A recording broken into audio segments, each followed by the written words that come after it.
Programang ito ay rated SPG. Striktong patnubay at gabay ng magulang ang kailangan. Hindi nga sang-ayon nitong si Astrid sa ginawa nga ng kanyang kaibigan na si Olive dito sa kanyang anak-anakan na si Angela. Dahil nga, alam niyang kahit ano-ano na lang na medisina ang ini-injection niya kay Angela. At alam niyang wala namang talagang totoong sakit itong si Angela. Kaya naman sa galit nga niya dito ay kinumpronta nga niya itong kanyang kaibigan na si Olive na wala umano siyang karapatang ganyanin ang bata dahil wala umanong kasalanan ang bata sa kanya. Kaya naman dahil nga dito, pinagsabihan nga niya itong si Olive na wag nang gawin iyon dahil masama raw yun sa kalusugan ni Angela.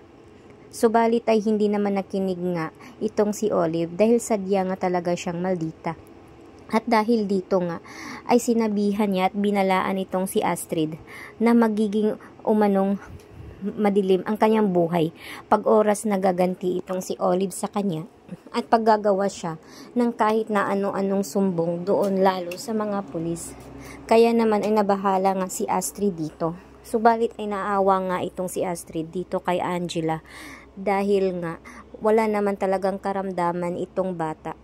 Kaya dahil dito ay humingi na siya ng tulong sa mga pulis upang ipadakip nga itong si Olive. Subalit ay wala namang matibay na investigasyon dahil na rin ay malakas nga ang kapangyarihan ni Olive at marami nga siyang koneksyon lalo na sa mga pulis. Kaya naman naudlot nga ito at hindi nga natuloy.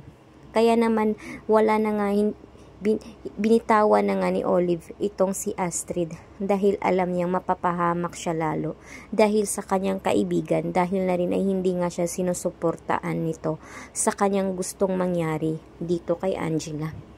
Subalit ay sinabi naman ni Olive na gagawin niya ang lahat upang magkaroon umano ng maayos na buhay itong si Angela at ayaw nga niyang mapunta na naman ito sa totoong magulang dahil baka nga mawala na naman sa kanya ito.